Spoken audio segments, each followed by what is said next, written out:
All right, excuse me. Hold on, let me try that again.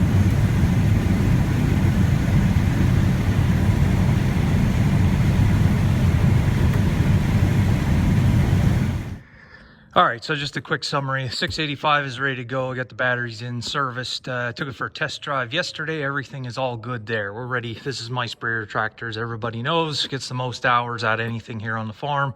So we're good to go there. Knock on wood. This year I did not have to plow any snow. This year or last year with this winter, it was a kind of a milder winter. So I left the battery in the 395 all winter. It is a little weak, but we're still good to go there. I can't see using it for much more than loader work this year. So I never even put the tire chains on. Brings me to the sprayer. I do have the tire down at the, there's a guy that fixes tires down here. He said the tire was shot, the sidewalls were cracked, and it's just going to keep pinching the tube. So still didn't get anywhere with the sprayer. I have to see what he has as far as the tire. And he did tell my wife that he had a used one when she was down. So I'll have to see what the used one is. And it may be a truck tire, and at this point it is what it is. Dead battery in the four-wheeler. I did charge it. It's still, I'm gonna have to buy one, I guess. I just stuck our batteries in the 986 here. Maybe I can do a first start on camera of the year. Now, I only used this tractor an hour last year. All you guys have been following me. I only bought this to make hay with, basically. But now that we're not doing that, it doesn't get a lot of use. So I do have the batteries in. I'm going to check the oil. I don't have any intention of servicing it because it was serviced 30 hours ago. Those of you guys with a good eye will notice we do not have any 30% nitrogen at the moment. I had called last week for a price on 30% nitan, and $6.90 a ton delivered is where they're at. So yeah, $6.90. So that's pretty much it's only been going up. So I'm in the works with my neighbor that we're going to see about getting a load elsewhere, a little bit lower price. We may be the people are getting it through. They won't split a load. Usually they would drop fill my tanks and then take the balance over to his farm. These people won't do that. It's just a one shot, one delivery. So I don't have enough storage capacity for all of it. So we were talking about the entire load getting delivered at his place. He does have storage. I don't know if you guys are familiar with those stainless steel lined train cars. A lot of guys in the area managed to pick those up. So I don't know when they were available for sale. But most of the farmers here did that. They bought these stainless steel lined rail cars and had them placed on their farm, and nitrogen storage. So he has those, and I don't. Another thing that makes a good storage tank for nitrogen, an old milk tank, bulk tank. If you can find a larger one at a reasonable price, but with the cost of stainless steel right now, so I'm just using the plastic ones. So yeah, we're gonna see if we can get a little cheaper and the whole load. So it's gonna deliver over there. We haven't figured out how I'm gonna get the amount I need over here. We're gonna be shuttling some liquid around, I think, just to save some money. But this year is definitely a little different than others. Which brings me to the final thing I want to discuss today. Right now, on this farm, I have 3 years left on the lease. 3 years. It'll take me to, I think, spring of 2025. So everything right now with the planning and the game plan here for PA Farms is based on this 3-year timetable. I do intend to take it the 3 years and complete the lease. There is no thoughts whatsoever of ending it early. I had signed it and I'm going to honor it, and I want to honor it. So we've got 3 years here to go. So yeah, we got that going, and which takes me into kind of the second part of this. So it's a fitting place to be discussing this.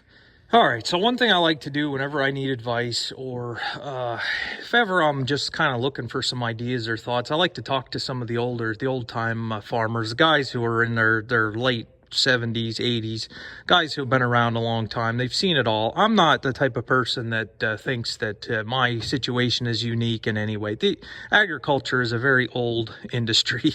It's been around forever, and all the problems that we face, that I face, are no different than in years past. I mean, granted, sometimes things have been worse back in years past, and things have been better in years past. But either way, it's been the same challenges, the same. It's just history repeating itself over and over. It is what it is. Agriculture is agriculture, and the problems are the problems. So I like to talk to the guys who have made their entire lives and their career out of it, and get some perspective, because they've faced their own challenges and their own hurdles. So the other day I was talking to a guy. He told me he had 43 different landlords at one point. 43. And he said, I'll tell you what, trying to keep 43 people happy, he said it was just one thing after another. He said the phone was always ringing. And I guess I'm sure there's a lot of guys watching that farm and rent farms, and you probably have the same, if not more. But having multiple landlords like that, and that is agriculture, at least here in the East Coast, you do accumulate landlords. I mean, it just, for one guy to have enough ground to be sustainable, usually it's not all owned. There's definitely a lot of rented ground, and not just the East Coast, different parts of the country. But there are no single ownership 6,000 acre farms under one family owned. At least not in my area. So you accumulate all these landlords, and it just is what it is. Different people buy land comes and goes, and one farm is only able to purchase enough ground.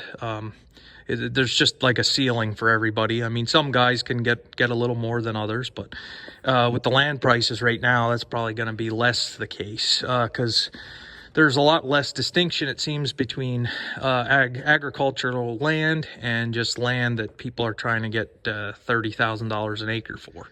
All right, so there's been a lot of things so far that have changed just in the time I started farming here. The next valley over, land rents are very high. It's very high, and the reason for that, there's a lot of bigger farms, a lot of successful farms right on top of each other. I mean, larger operations, dairies, chicken houses, and we just didn't have that here in this area. Our land is not as productive as the next valley over. Our land is not that type of agricultural ground.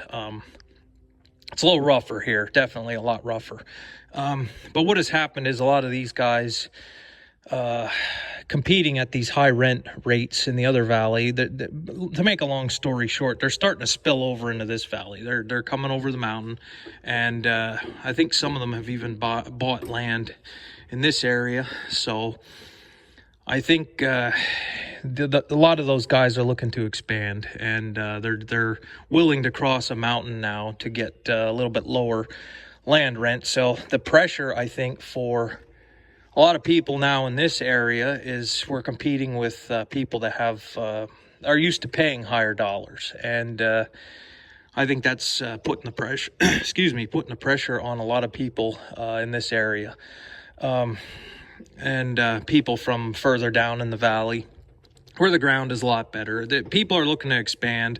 And I had a guy tell me once that he hates it when corn is $8, because it just makes enemies out of all your neighbors. Everybody's looking for every little plot of land that they can put corn on or beans, and it's not a good situation for everybody. Excuse me. So that's kind of what's been happening here in the last 2 years or so. So yeah, I've been hearing stories of some of these guys calling all the landlords in the area, and they're not. I mean, they're not technically your neighbors, so they don't really care who's doing what. They just want land. So I have my suspicions as to that there's been some phone calls made, even here on the home front, possibly. But I know they've been on the hunt and trying to take over the world, some of these bigger guys. So I don't know what to say there, but as long as I have a lease, we're not budging there. So just one of those deals with expensive or higher commodity prices. People start to get a little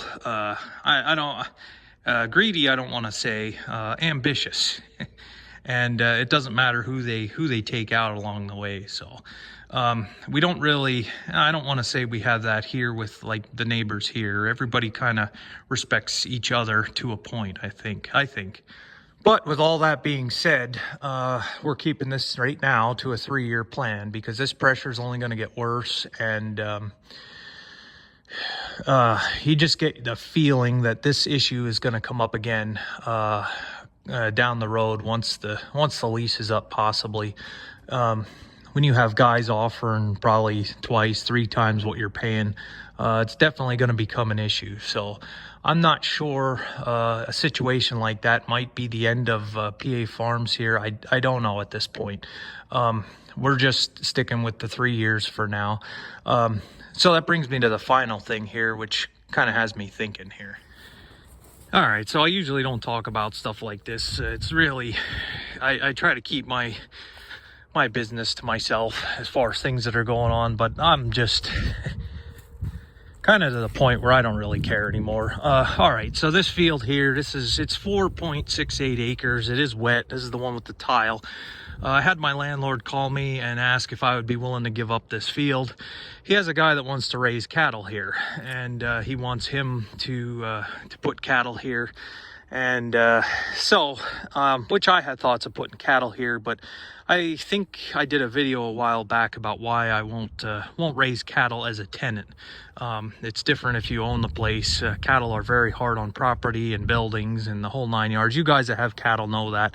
I mean, some of you guys rent facilities for cattle, I'm sure, but the amount of investment was my hurdle. The amount of money that was going to have to be put in to make this happen was just way more than any tenant should want to shoulder. So that was kind of why we just decided against it here. But anyway, again, to make a long story short, I guess this is going to go through. I think so. So this guy wants to put up a fence. He's going to put the cattle in the barn. I had him here. I just wanted to show him all the hurdles and thought maybe he could see what he was up against. I mean, there's no water. There's no electric to get water. There's no fence. And really, I mean, the cows left this place back in the 80s, so a lot of time has elapsed. Yeah, it's doable, but you're going to spend thousands for the sake of you can buy beef cheaper than what's going to take place here by 100 times. But I think a high tensile fence post is around $30 right now. So just one post, you need 200 posts. You're in the $6,000, $5,000 range just for posts. And I don't even want to price wire or any of that kind of stuff. So I don't know.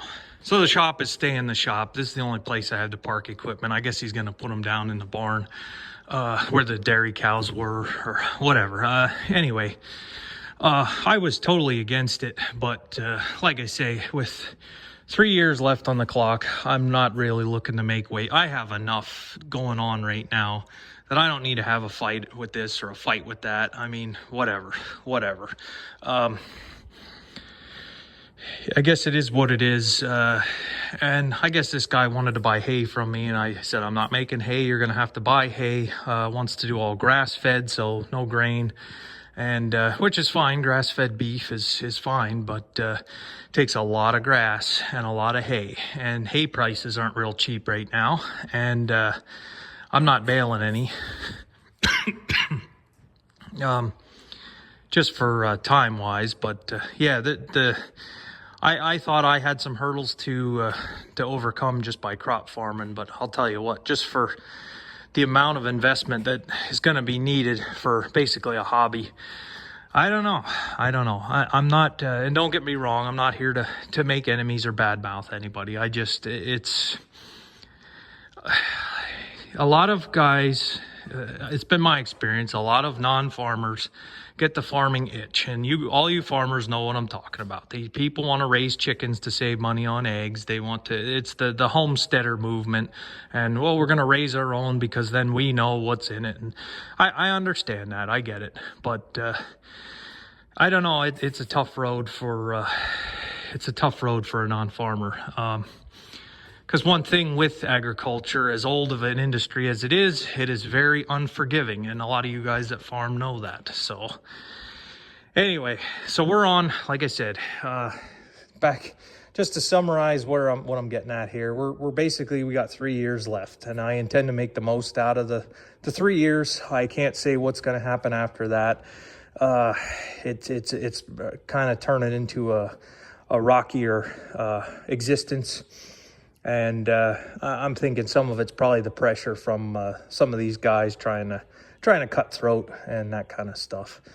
And I could be wrong too, but it is what it is, and it's been a challenge. I mean, neighbors take ground from neighbors all the time, as old as history.